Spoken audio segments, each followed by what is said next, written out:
So let's read the question. The question is, a point light source is exactly above a pencil erected vertically over the water surface. The umbra of the pencil can be seen at the bottom of the vessel with water. If the pencil is immersed in water, the size of the dark spot at the bottom increase. अगर हम उस pencil को water में immerse करते हैं तो जो dark spot बन रहा है उसका साइज इंक्रीज हो जाता है। और अगर मैं इस पेंसिल को ड्रॉन आउट करती हूँ, बाहर निकालती हूँ वाटर से, तो जो bright spot appears instead of the dark one, तो उस डार्क स्पॉट की जगह एक ब्राइट स्पॉट अपीयर हो जाता है। Explain the describe phenomena. तो इस फिनोमिना को हमें क्या करना है, डिस्क्राइब करना है। तो देखिए इसके लिए हमारी जो कंडीशन हो जाएगी वो क्या है, एक कंडीशन ये है कि हम पेंसिल को इमर्स कर रहे हैं वाटर में, और दूसरी कंडीशन हम पेंसिल को ड्रॉन आउट कर रहे हैं वाटर से। दोनों ही कंडीशन में क्या हो रहा है, एक कंडीशन में डार्क स्पॉट जो है वो इंक्रीज हो रहा है और दूसरे में डार्क स्पॉट की जगह क्या बन रहा है, ब्राइट स्पॉट बन रहा है। तो देखो इस क्वेश्चन को सॉल्व करने के लिए हमारा जो की कॉन्सेप्ट रहेगा उसमें आपको पता होना चाहिए कि जब भी हम किसी सॉलिड को लिक्विड में इमर्स कराते हैं, सॉलिड को लिक्विड में क्या कराते हैं, इमर्स कराते हैं, तो क्या होता है, कोहेसिव और अडेसिव फोर्सेस की वजह से कॉनकेव एंड कॉन्वेक्स लेंसेज जो हैं वो बनते हैं वाटर की सरफेस पर। ठीक है, कॉनकेव जो होता है वो आपका डाइवर्जिंग लेंस होता है, रेस को क्या करता है, डाइवर्स करता है। और कॉन्वेक्स जो होता है आपका वो कन्वर्जिंग लेंस होता है। ठीक है, कन्वर्स करता है, एक जगह पर स्पॉट करता है, एक जगह पर सारी लाइट्स को लेकर आता है, वो हमारा कन्वर्जिंग होता है। ठीक है, तो ये बेसिक कॉन्सेप्ट आपको पता होना चाहिए। तो देखो पहला वाला केस हम क्या कर रहे हैं, पेंसिल को वाटर में एंटर करा रहे हैं। तो ये इस तरह से मेरा ये वाटर सरफेस है। ठीक है, हम दो केसेस की बात करेंगे, ये हमारा पहला केस है। हमने पेंसिल को जब वाटर के अंदर इस तरह से इमर्स कराया, ये ठीक है, ये हमारी पेंसिल हो गई है। जब इमर्स कराएंगे तो जो वाटर सरफेस होता है वो इस तरह से फोर्सेस की वजह से इस तरह से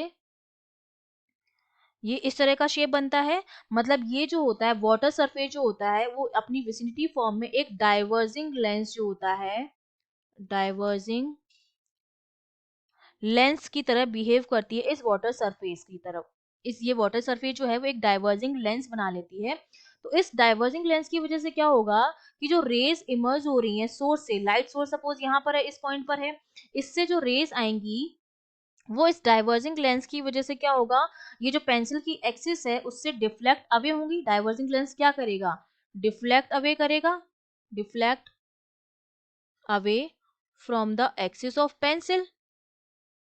ठीक है, तो रेज कुछ इस तरह से आएंगी, ये डाइवर्जिंग लेंस हमारा हो गया, एक इस तरफ आएगी, एक सपोज हमने इस तरफ मान ली, और ये पेंसिल की एक्सिस से क्या चली जाएंगी, दूर चली जाएंगी।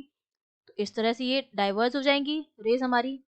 इसकी वजह से क्या होगा, जब ये पेंसिल की एक्सिस से दूर जा रही हैं तो जो हमारा डार्क स्पॉट जो बन रहा है वो क्या हो जाएगा, उसकी साइज और बड़ी हो जाएगी। ठीक है, क्योंकि लाइट डाइवर्स हो रही हैं, अगर एक ही जगह कन्वर्ज होती हैं लाइट्स तो स्पॉट जो होगा वो ब्राइट दिखेगा। लेकिन अगर लाइट्स इस तरह से हो रही हैं तो जो भी इमेज बनेगी वो बड़ी बनेगी, इनलार्ज इमेज बनेगी और डार्क बनेगी।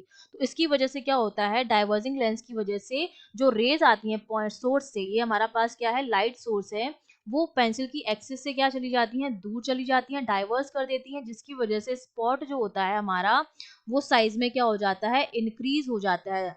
लाइट जितनी जितनी डिस्टेंस तक जाएंगी स्पॉट उतना बड़ा वहां तक दिखेगा हमें। तो स्पॉट जो हो जाता है वो क्या हो जाता है, बड़ा हमें दिखने लग जाता है। ये हो गया फर्स्ट केस। ठीक है, सेकेंड केस में हम क्या कर रहे हैं, सिमिलरली ये हमारा वाटर सरफेस है। अब हम इस पेंसिल को बाहर निकाल रहे हैं। ठीक है, हमने क्या किया है, इस पेंसिल को बाहर निकाल लिया इस तरह से।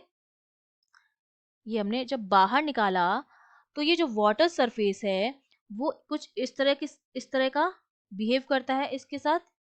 ये तो ये हमारा क्या हो जाएगा, कन्वर्जिंग लेंस की तरह बिहेव करता है। जब हम पेंसिल को ड्रॉन आउट करते हैं फ्रॉम द वाटर तो ये कन्वर्जिंग लेंस जो वाटर सरफेस है नियर द पेंसिल वो एक कन्वर्जिंग लेंस बनाता है, मतलब कॉन्वेक्स लेंस बनाता है।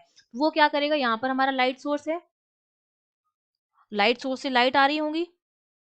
ठीक है, इस तरह से यहाँ भी लाइट आ रही होगी और यहाँ भी लाइट आ रही होगी। अभी कन्वर्जिंग लेंस क्या करेगा, इन लाइट्स को इस एक्स की एक्सिस के पास ले आएगा इस तरह से, पेंसिल की एक्सिस से ये क्या करेगा, लाइट्स जो रेज आ रही हैं जो लाइट सोर्स से उनको डिफ्लेक्ट कर देता है टूवर्ड्स द एक्सिस। ठीक है, पेंसिल क्योंकि कन्वर्स कर रहा है, कन्वर्स का मतलब ये है इस तरह से एक जगह पर लेकर आना, तो टूवर्ड्स द एक्सिस उनको क्या कर देता है, कन्वर्स कर देता है। जब टूवर्ड्स द एक्सिस आ रही है तो एक ही जगह पर लाइट सारी इकट्ठी हो रही है, तो जो इंटेंसिटी होती है वो क्या हो जाती है, बढ़ जाती है। इंटेंसिटी बढ़ेगी तो ब्राइटनेस बढ़ेगी, तो उसकी वजह से क्या होता है कि जो डार्क स्पॉट है वो अब क्या हो जाता है, ब्राइट स्पॉट बन जाता है because of the converging lens. क्योंकि कन्वर्जिंग लेंस जो है वो लाइट सोर्स से आने वाली लाइट को एक ही पॉइंट पर क्या कर रहा है, कन्वर्स कर रहा है, जिसकी वजह से इंटेंसिटी बढ़ रही है और ब्राइटनेस भी क्या हो रही है, बढ़ रही है। तो ये हमारा क्या हो गया, फिनोमेना हो गया दोनों केसेस का। I hope you understood well. All the best.